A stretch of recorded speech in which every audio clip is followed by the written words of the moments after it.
Hello everyone. So today we are going to start the second part of our resource and development.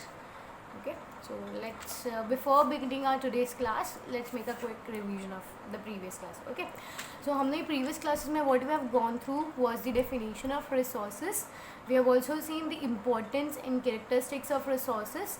After that we have gone through the various types of resources. We have talked about sustainable development. We have talked about the Earth Summit of Brazil, Rio de Janeiro. Then in the last we were talking about the indiscriminate use of our resources, and from that it was very clear that the resources are not the free gift of nature. Okay, so that brings us to the next topic of our lesson, that is resource planning. Okay, so now here you are going to see a question, that is why is resource planning important, या फिर आपको थोड़ा सा change करके question board examinations में मिल सकता है, that how is resource planning done in India. ठीक है बेटा. तो अब रिसोर्स प्लानिंग इंडिया में जब आपको अगर ये क्वेश्चंस पूछ लिया जाता है तो आप इसको 3 लाइंस के अंदर या 3 पॉइंट्स के अंदर इसको रिमार्क करोगे. सबसे पहला बेटा गवर्नमेंट क्या करती है ना कि वो जितने भी वो सर्वे करती है और वो ये फाउंड आउट आइडेंटिफाई करने की कोशिश करती है कि पूरे कंट्री में हमारे पास कौन कौन से रिसोर्सेज कहाँ कहाँ अवेलेबल हैं. क्लियर हो गई ये बात. ठीक है. उसके बाद में सेकेंडली वो क्या करती है, जब आइडेंटिफिकेशन कंप्लीट हो जाता है, सर्वेइंग कंप्लीट हो जाती है, तो उसके बाद में हम ये चेक करते हैं कि उन रिसोर्सेज के को बेस्ट और एफिशिएंट मैनर के अंदर यूज़ करने के लिए हमारे पास प्रॉपर टेक्नोलॉजी अवेलेबल है, और अगर नहीं है तो हमें उसके लिए कौन कौन सी टेक्नोलॉजी को डेवलप करना पड़ेगा. मतलब अगर हम नॉर्मली बात करें तो सबसे पहले हम लोग स्टॉक का जो हमारे पास जो रिसोर्सेज होते हैं हम उनका आइडेंटिफिकेशन कर लेते हैं. सेकेंडली उसके लिए जो टेक्नोलॉजी चाहिए हम उसे डेवलप कर लेते हैं. और थर्ड पॉइंट होता है गवर्नमेंट ये डिसाइड करती है कि एट करंट में हमें कितने रिसोर्सेज का यूज़ करना है और कितने रिसोर्सेज को हम लोग को फ्यूचर जनरेशन के लिए सेव करके रखना पड़ता है. ओके, ये चीज़ आपको समझ में आ जाएगी. Then will read an important extract also here, that is resources can contribute to development only when they are accompanied by appropriate technology development and institutional changes. इसके बारे में हम पहले ही बात कर चुके हैं, है ना, कि हमारे जो रिसोर्सेज हैं वो रिसोर्सेज कब बनते हैं, जब हमारे पास उसके लिए अप्रोप्रिएट टेक्नोलॉजी होती है. लेकिन आपको याद हो तो हम लोगों ने एक ट्रायंगल के थ्रू भी इस चीज़ को समझा था कि हमारे जो ह्यूमन बींग्स होते हैं हम लोग इंटरेक्ट करते हैं हमारे नेचर से वहाँ, और हम लोग एक प्रॉपर टेक्नोलॉजी का यूज़ करके नेचर का यूज़ करते हैं और हम उसे किस में कन्वर्ट कर देते हैं, हमारे लिए फेवरेबल इंस्टीट्यूट्स में हम उसे डेवलप कर देते हैं. ओके, तो आपको ये चीज़ बहुत ज़रूरी है समझना कि एक रिसोर्स तभी हमारे लिए प्रोडक्टिव होगा, तभी हमारे लिए कंट्रीब्यूट करेगा जब उसे यूज़ करने के लिए हमारे पास प्रॉपर टेक्नोलॉजी भी होगी. Okay, so moving on to the next, that is conservation of resources. फिर से हम इसी टॉपिक पे आ गए. हमने बात की थी अभी that the resources are not the free gift of nature, है ना. तो अब हमें रिसोर्सेज का प्रॉपर यूज़ करना है और कंटिन्यूस यूज़ की वजह से हमारे रिसोर्सेज जो है वो काफ़ी ज़्यादा एक्सप्लॉयट हो चुके हैं. तो उसे उस प्रॉपर एक्सप्लॉयटेशन से, उसे इस गलत एक्सप्लॉयटेशन से बचाने के लिए, उसका जुडिशियस और प्लान्ड मैनर में यूज़ करने के लिए हम लोग को क्या करना पड़ेगा, अब कंजर्वेशन ऑफ रिसोर्सेज करना पड़ेगा. ओके, तो अब अगर हम नीड टू कंजर्व रिसोर्सेज अगर हम पढ़ेंगे then will get few points, that is हमें क्यों करना है ना conservation, that we are talking about that, कि हमारे जो रिसोर्सेज हैं अब वो एग्जॉस्ट होने लगे हैं. ठीक है, तो उन्हें उस एग्जॉशन से बचाने के लिए हमें क्या करना पड़ेगा, कंजर्वेशन करना पड़ेगा. हमें जो ये रिसोर्सेज है बेटा वो फ्यूचर जनरेशन के लिए भी सेव करके रखना है ना. तो उस फ्यूचर सस्टेनेबल डेवलपमेंट जिसकी हम बात करते हैं तो उसे अगर हमें करना है तो हमें रिसोर्सेज को कंजर्व करना पड़ेगा. अगर हम लोग कंटिन्यूस एक्सप्लॉइट करते गए रिसोर्सेज को, कंटिन्यूसली यूज़ अप करते गए, तो वो क्या करेगा, हमारे इन्वायरमेंट को भी हज़ार्ड पहुंचाएगा. हम लोगों ने कल ही बात करी थी इकोलॉजिकल हज़ार्ड्स के बारे में, है ना. तो now next point what we have is inappropriate utilization. अगर हम लोग उसका बिना सोचे समझे यूज़ करते जाएंगे तो उनका जो नंबर है वो क्या होता जाएगा, डिप्लीट होता जाएगा. Okay, then last we have talked, और ये पॉइंट भी हम पहले से ही डिस्कस कर चुके हैं, that the resources are the backbone of an economy, है ना. तो अगर हमारे पास रिसोर्सेज होंगे तो इकोनॉमी कंटिन्यूसली डेवलप करती जाएगी, और अगर रिसोर्सेज ही नहीं होंगे तो इकोनॉमी भी डेवलप नहीं करेगी. It is a backbone of the economy. Okay, so now we are going to talk about one of the important resource, that is the land resource. तो अगर हम बेटा इसको और भी थोड़ा सा पहले अगर हम इसको ये समझ लें कि इंडिया का रिलीफ फीचर क्या है ना, तो इंडिया में 27% जो है वो प्लेट्यू है, 43% जो है वो प्लेन है और 30% जो है वो माउंटेन है. अब आप इनका यूज़ भी बहुत अच्छे से समझते हो. जो प्लेन्स होते हैं वो densely populated, thickly populated area होते हैं और ये कंट्रीब्यूट करते हैं एग्रीकल्चर के अंदर, एक कंफर्टेबल लिविंग के अंदर. ओके, अगर मैं बात करूँ प्लेट्यूज़ में, तो प्लेट्यूज़ में दे आर मतलब वहाँ पे आप माइनिंग एक्टिविटीज़ बहुत कर सकते हो. आपको वहाँ मिनरल्स, फॉरेस्ट रिसोर्सेज बहुत मिलते हैं वहाँ पे हमें. माउंटेन्स की भी अगर हम बात करते हैं तो reverse and all that you get. ठीक है, तो ये फॉरेस्ट एरियाज़, रिवर्स, ये सब आपको माउंटेन्स में मिल जाते हैं. सो नेक्स्ट अब ये भी कंप्लीट हो गया. So we were talking about land resource. हमने इंडिया का रिलीफ फीचर भी पढ़ लिया. अब लैंड यूटिलाइजेशन, लैंड का क्या यूज़ है, now that also will see. ये this particular chart will help you to understand it nicely. सबसे पहला लैंड यूटिलाइजेशन, फॉरेस्ट. इंडिया में बहुत सारे forest, you have seen various fine forms of forest also you have studied. So land use of forest तो आपको easily समझ में आ गया. Word second status fallow lands. Fallow land भी यहाँ पे हमने दो में क्लासीफाई किया हुआ है, that is current fellow and other than current fellow. Current fellow को आप कैसे समझोगे बेटा, ऐसे जहाँ पे कल्टिवेशन एक्टिविटी एक पर्टिकुलर सीजन के लिए नहीं हुई है, उसको तो हम लोग किस में काउंट कर लेंगे, करंट फेलो के अंदर काउंट कर लेंगे. और पर ऐसे भी कुछ एरियाज़ होते हैं जहाँ कल्टिवेबल एक्टिविटी 1 ईयर टू लेकर के 1 से लेकर के 5 ईयर्स तक वहाँ पर कोई भी कल्टिवेशन एक्टिविटी नहीं हुई है, तो उसको हम लोग क्या बोलते हैं, अदर देन करंट फेलो बोलते हैं. I am clear with this.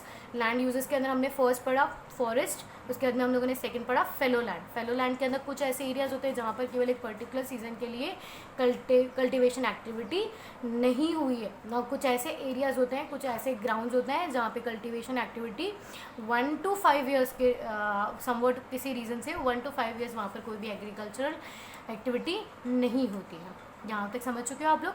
Net sown area. Now what do you mean by net sown area. See आप इसको इस तरीके से समझोगे बेटा. 1 minute, I'll get a pen.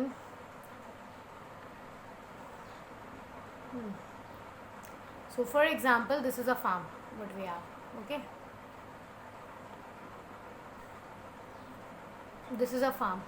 अब हम लोग पर्टिकुलर एक एग्जाम्पल लेकर के इसको समझने की कोशिश करेंगे कि जैसे हम शुगर केन की बात करते हैं, है ना, तो शुगर केन को ग्रो करने में आप भी बहुत अच्छे से जानते हो कि शुगर केन जो ग्रो होता है उसको ग्रो करने के लिए हमें अप्रॉक्सीमेटली 12 से 14 मंथ्स हमें लग जाते हैं. ठीक है, तो अब बेटा वो शुगर केन जो होगा वो इस पर्टिकुलर एरिया में, ठीक है, साल में केवल एक ही बार उगाया जाएगा. तो जो एरियाज, जो लैंड जिसे हम काउंट करेंगे only once in a year, ठीक है, हम केवल उन ग्रेजिंग लैंड्स की बात कर रहे हैं यहाँ पे जहाँ पे कल्टीवेशन एक्टिविटी केवल एक ही बार, हमें साल में केवल उसे एक ही बार काउंट करना है. वो किस में आ जाएगा, नेट जोन एरिया में. Okay, if you are not clear I read out a definition for you. That is net sown area is total area sown in which crops are grown only once a year.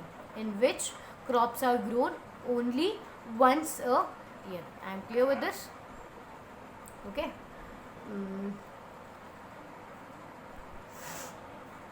Next what we have is land not available for cultivation. अब हमारे पास कौन कौन सी ज़मीनें हैं जो, या कौन कौन से लैंड्स हैं जो हमारे पास कल्टिवेशन के लिए अवेलेबल नहीं है. Next that is barren and waste lands. Now barren को आप कैसे समझोगे बेटा, बैरन उन लैंड्स को कहा जाता है जहाँ पर कल्टिवेशन एक्टिविटी नहीं होती है. ठीक है, जहाँ पे आप कल्टिवेशन नहीं कर पाते. जैसे for example if we talk की डेजर्ट एरियाज जो होते हैं, ठीक है, वहाँ ईजिली कल्टिवेशन एक्टिविटी नहीं हो पाती है ना, वो बैरन लैंड्स के अंदर आ जाएगा.